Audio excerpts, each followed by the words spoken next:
Olá, eu sou a Yael Bonfim. Nós estamos começando agora mais um Planeta Campo Talks e hoje a gente vai falar sobre a revolução da agropecuária brasileira que produz, preserva, gera empregos, movimenta a economia e a gente também vai falar um pouquinho sobre a contribuição do agro paulista nesse contexto. E para falar sobre tudo isso, eu tenho aqui comigo Francisco Maturo, que é uma pessoa que dispensa apresentações, mas que tem um currículo tão bacana que eu faço questão de relembrar aqui algumas das realizações desse homem tão importante para o agronegócio. Ele é um dos responsáveis pela formação da ABAG, Associação Brasileira de Agronegócios, é membro do COSAG, o Conselho Superior do Agronegócio, é um dos fundadores da AgriShow, que se tornou a maior feira de tecnologia agrícola do mundo, e foi também presidente voluntário dessa feira de 2018 a 2023. De 2005 a 2009, ele foi presidente da CSMIA, que é a Câmara Setorial de Máquinas e Implementos Agrícolas da ABMAC, a Associação Brasileira da Indústria de Máquinas e Equipamentos. Em 2022, de abril a dezembro, ele exerceu o cargo de secretário de Agricultura e Abastecimento do Estado de São Paulo. Também é presidente do Conselho de Administração da Fundepag, que é a Fundação de Desenvolvimento da Pesquisa do Agronegócio, presidente do LID Agronegócios e também diretor executivo da rede LPF. Francisco Maturo, seja muito bem-vindo ao Planeta Campo Talks. Eu aqui agradeço, estou aqui à sua disposição. Muito bom te ter aqui com a gente, é realmente um prazer conversar com você. E eu queria começar te perguntando, dessa trajetória tão impressionante que eu acabei de contar aqui, quais para você são os highlights? Quais que são os melhores momentos, as coisas que você lembra e você tem orgulho de lembrar? Conta pra gente. Bom, eu tenho orgulho de muita coisa da minha vida, até porque os pecados a gente não conta, só conta as coisas boas. Mas a minha trajetória com máquinas agrícolas é desde o início do ano 70, então eu tenho aí 54 anos no mercado de máquinas agrícolas e transitando também na política empresarial. A boa política empresarial que nos levou a tantos cargos aí. São todos cargos muito importantes e também todos muito voluntários, né? São cargos que a gente trabalha para fazer o bem para o país, melhorar a vida das pessoas, melhorar o nosso agro, mas sobretudo melhorar a imagem do agro junto ao público urbano. Nem todo o público urbano tem noção exata de onde vem o arroz, o feijão, o leite, né, de onde vem o alimento, de um modo geral.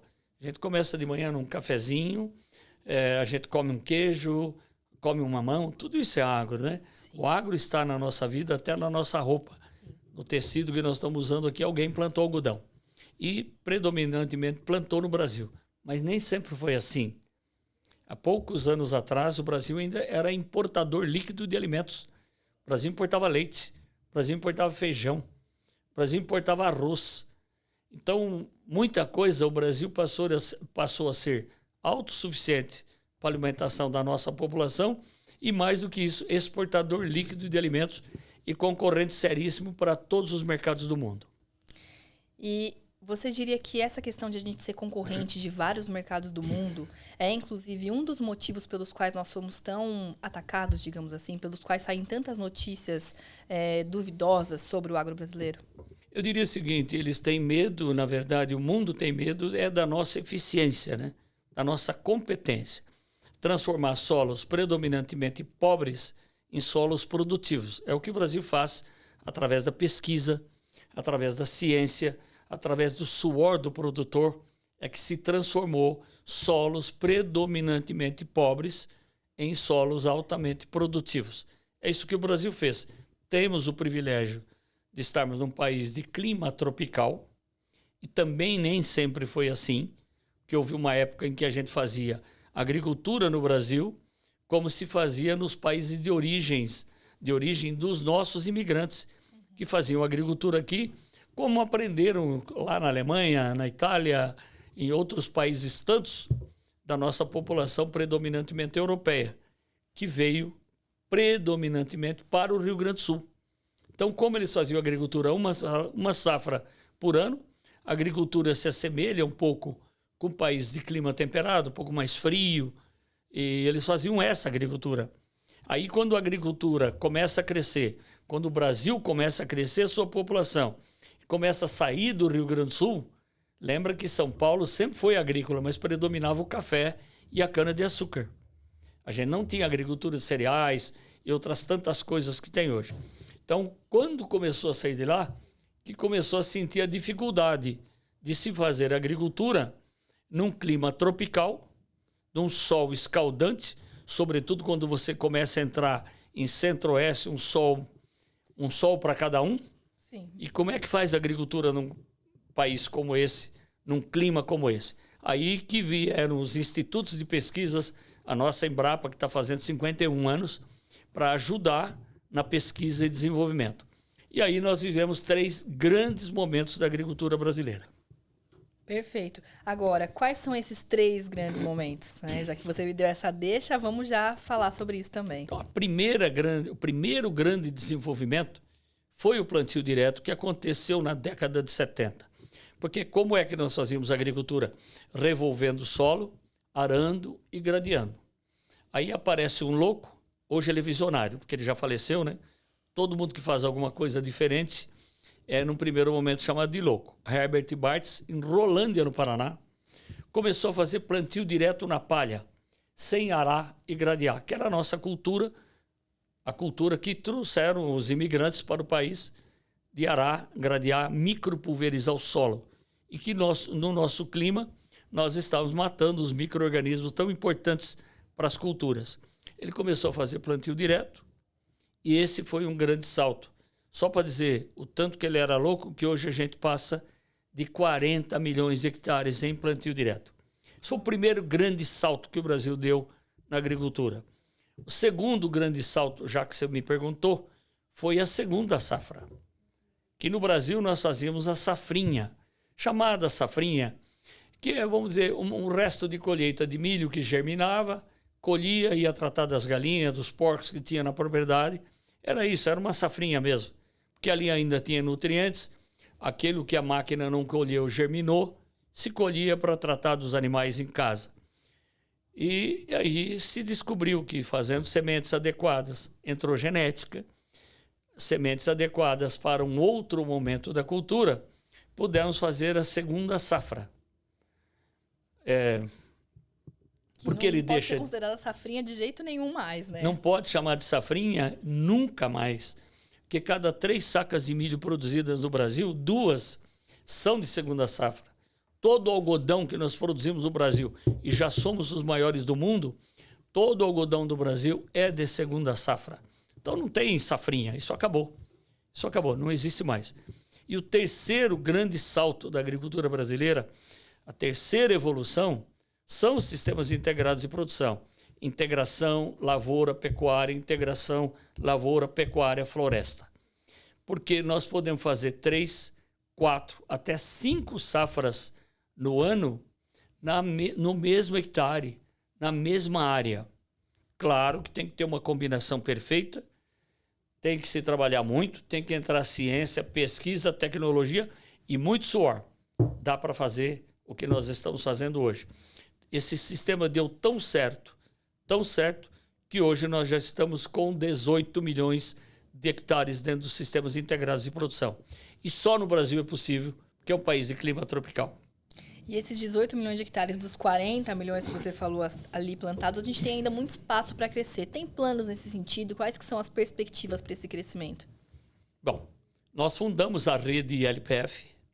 É uma rede que é capitaneada na pesquisa pela Embrapa e mais 8 empresas que fazem o aporte para que isso continue acontecendo.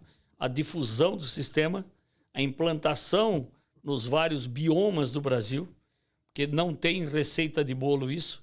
Para cada bioma tem uma tecnologia, tem uma ciência, tem um técnico especializado. Temos espaço para crescer? Sim. E esse espaço nós não precisamos derrubar uma única árvore nesse Brasil. O governo está querendo fazer um programa, está fazendo um programa de recuperação de pastagens degradadas. Sim. O Brasil tem qualquer coisa como 150, 160 milhões de hectares em pastagens. Grande parte disso, ou uma boa parte desse volume, são pastagens com algum grau de degradação. Então é sobre essas áreas que a gente trabalha integração lavoura-pecuária. Isso é preservação do meio ambiente, se faz as curvas de nível, se protege as nascentes, porque não correndo mais água com terra nas nascentes, nos cursos d'águas da propriedade, é preservação do meio ambiente, a vegetação vem bonita, e a partir daí começa-se um processo de correção do solo e implantação das primeiras lavouras. Dá trabalho, mas a pesquisa está aí para apoiar e o agricultor para suar a camisa e fazer dar certo. Perfeito. Agora, você falou, né, no começo da nossa conversa que uma das grandes coisas importantes da sua trajetória é tentar melhorar a comunicação do agronegócio para o público urbano. O que a gente precisa fazer nesse sentido? O que falta? A gente tendo dado tantos saltos, né, revolucionado tanto a agropecuária, tem programas como o ILPF que a gente acabou de falar que são tão sustentáveis. O que falta para a gente conseguir realmente comunicar isso melhor? Na verdade, falta fazer o que você está fazendo aqui. Conversar com quem é do ramo, com quem conhece, com quem vive com a botina na terra, como eu, como outros tantos agricultores que tem por esse Brasil, fabricantes de máquinas agrícolas, o pessoal de químicos, o pessoal de fertilizantes, conversar com essa gente e transmitir ao grande público que não tem supermercado no planeta sem algum alimento brasileiro. Muito bem produzido, cumprindo regras. O Brasil produz com sustentabilidade, com social e com governança. O Brasil tem regras muito rígidas na questão de uso de agroquímicos, tanto defensivos como fertilizantes. E mais um detalhe, o Brasil é o país que mais avança em bioinsumos, tanto fertilizantes como defensivos. É o país que mais avança. A gente cresce a razão de mais de 20% ao ano na produção de bioinsumos, predominantemente porque nós somos dependentes de químicos importados. E químico importado são poucos países para nos fornecer. E a gente consegue produzir e crescer. E coisas que a gente também tem a capacidade de crescer, né? Melhorando aí o ambiente legislativo e tudo mais, a gente tem muita capacidade também de crescer produzindo químicos. É claro que a gente quer crescer cada vez mais também nos bios, mas os químicos sempre vão ter ali o seu lugar. Sim. Também, né? O químico nós temos que olhar como remédio, né? É isso. Todo mundo toma algum remédio para alguma coisa. Uhum. Então a planta também precisa de remédio, o solo também precisa de remédio. E aí são fertilizantes, são defensivos, tão necessários para a produção em países de clima tropical e em países de clima temperado também. Perfeito. Agora, como ex-secretário de Agricultura de São Paulo, o senhor, a gente estava até agora falando do tamanho do agro brasileiro, qual que é a importância do agro paulista nesse contexto todo, e inclusive quando a gente fala da questão de pesquisa, de ciência, de tecnologia. Talvez eu comece dizendo que o primeiro instituto de pesquisas para ciências agrárias da América Latina é o Instituto Agronômico de Campinas, o nosso IAC. Ele foi fundado ainda por Dom Pedro, no tempo do Império. Ele tem 137 anos. Quando o estado de São Paulo predominava a cultura do café, que fez tantos barões por aí, né? O café foi uma economia tão importante para São Paulo. E aí foi fundado o Instituto Agronômico, depois foi fundado o Instituto Biológico, que está aqui em São Paulo, na Vila Mariana, e mais as suas unidades pelo interior de São Paulo, tudo aliado à pesquisa. O Instituto Biológico tem 96 anos.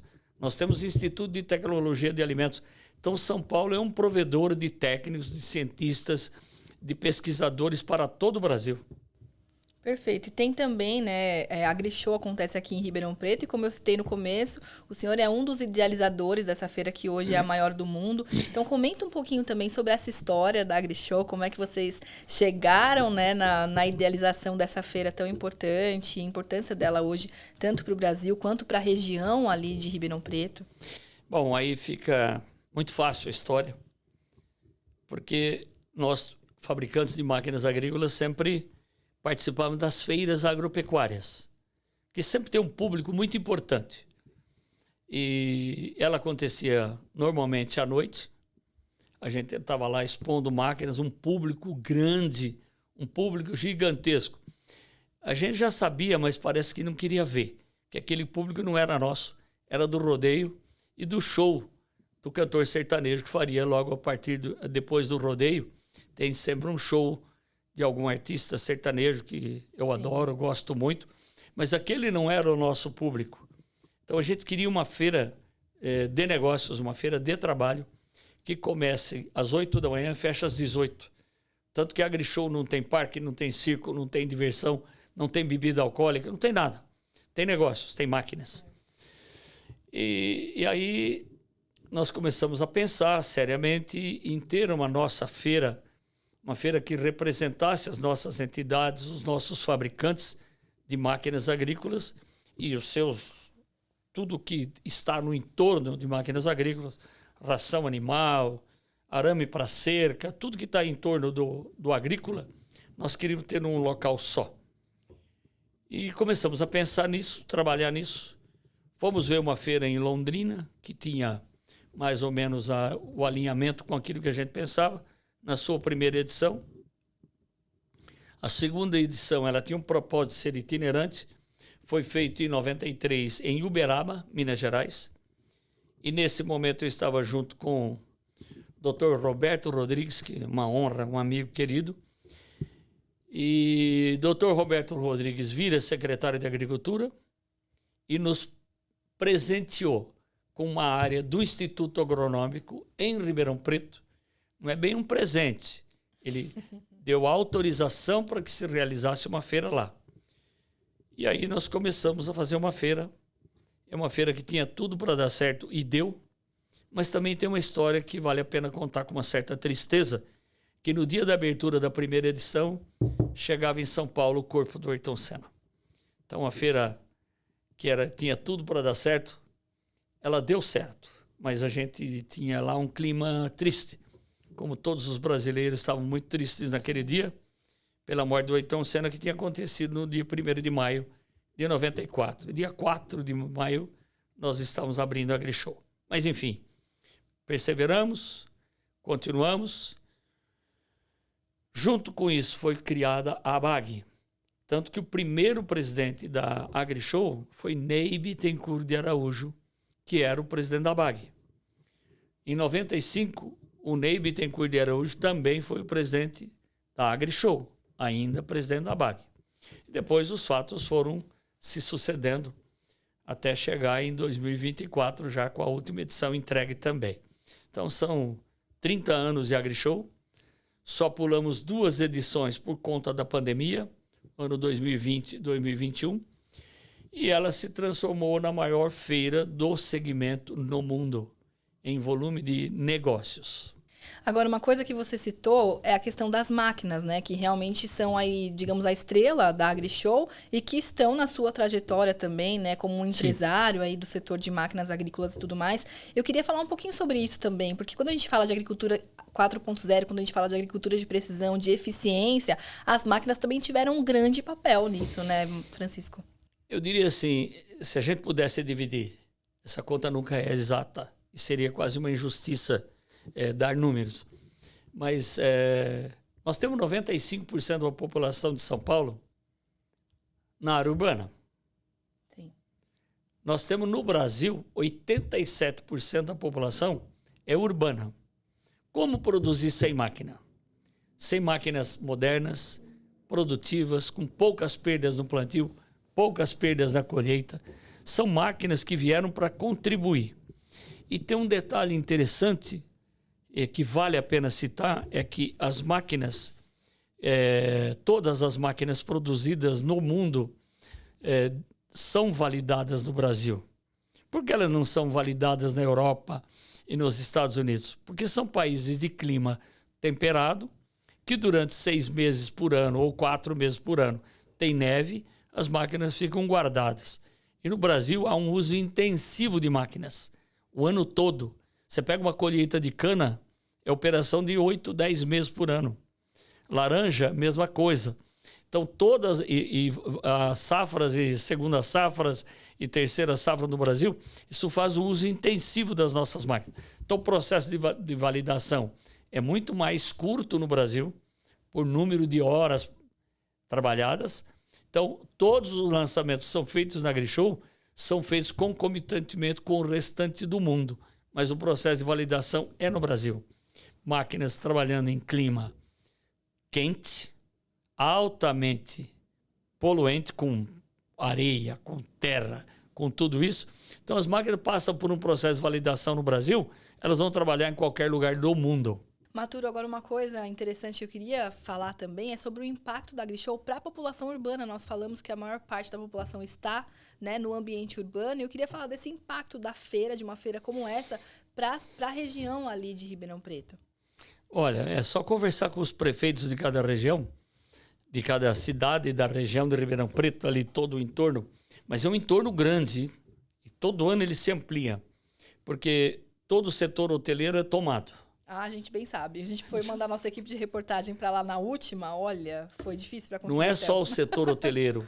As pessoas que saem de suas próprias casas e alugam, seus apartamentos e alugam, chácaras que são alugados, motéis que são transformados em hotéis durante esse período e com preços altíssimos. E todo o comércio da região se beneficia, porque shopping funciona, a loja de tintas funciona, a loja que vende escada, ferramenta, que em algum lugar sempre vai precisar de uma lata de tinta, de uma ferramenta para a montagem da feira. Então, tudo isso movimenta o comércio de todas as cidades do entorno de Ribeirão Preto. Mas eu falo de um entorno aí de no mínimo 150 quilômetros, você não encontra uma vaga de hotel, você não encontra um restaurante que esteja vazio. É uma verdadeira safra para a região, para o comércio, para o setor hoteleiro, para as lojas de tinta, de ferramentas. É um movimento absolutamente extraordinário. Fora todos os visitantes, que é cerca de 195 mil visitantes, com convite que entram na feira, ainda tem a montagem e a desmontagem da feira, que continua gerando empregos. Dentro da AgriShow, no último ano, foram contratados 5 mil trabalhadores temporários, é verdade, mas é dinheiro que fica no município ou fica na região. É diferentemente de shows, né, que o dinheiro vai embora. Diferente de um circo, que o dinheiro vai embora. Esse evento nosso, ao contrário, ele traz recursos para a região.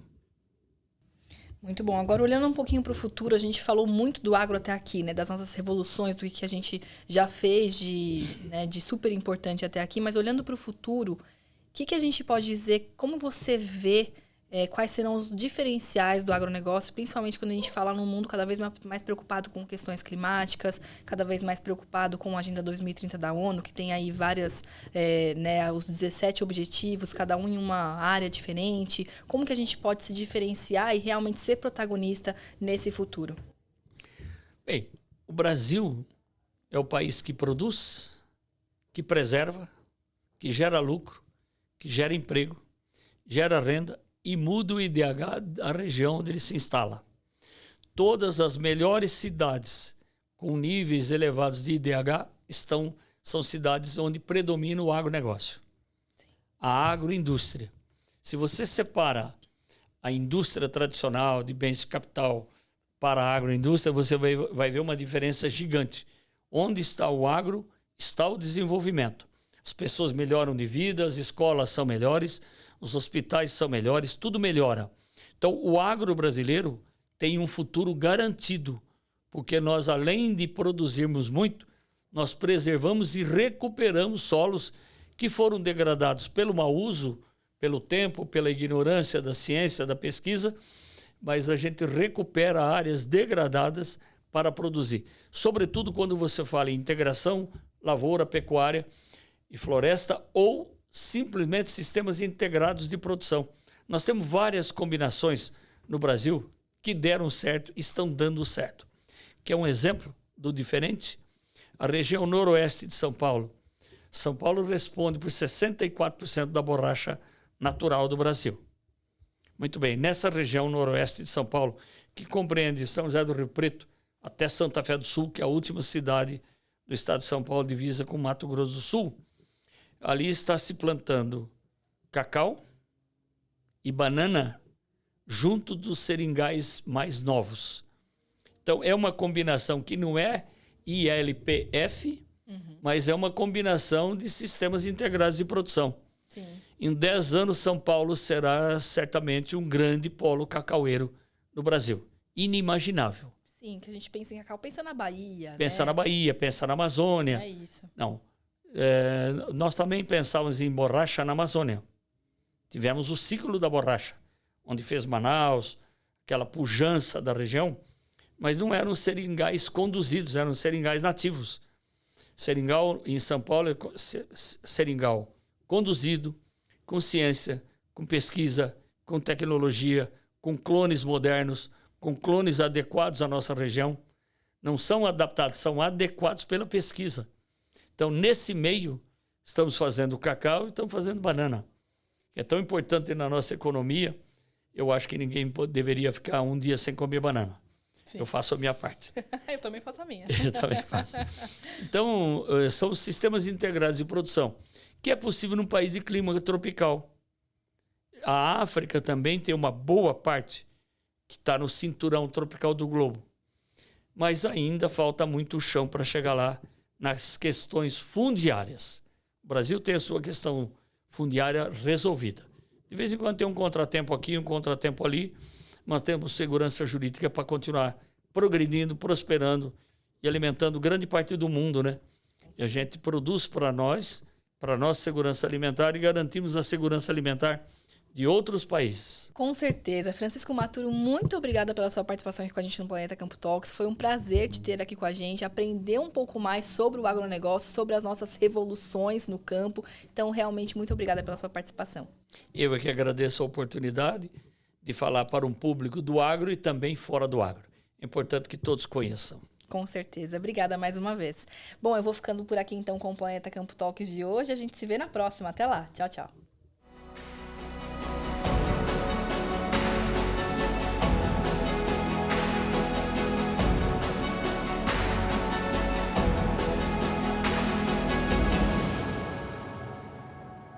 Planeta Campo Talks. Patrocínio JBS. Há 70 anos alimentando o que alimenta o mundo. UPL, reimaginando a sustentabilidade. Apoio SLC Agrícola, produzindo com eficiência e sustentabilidade. Infinity, gestão de resíduos. Associação Brasileira dos Criadores de Zebu, a BCZ de todos. Campo Forte, nosso forte é fazer você produzir mais.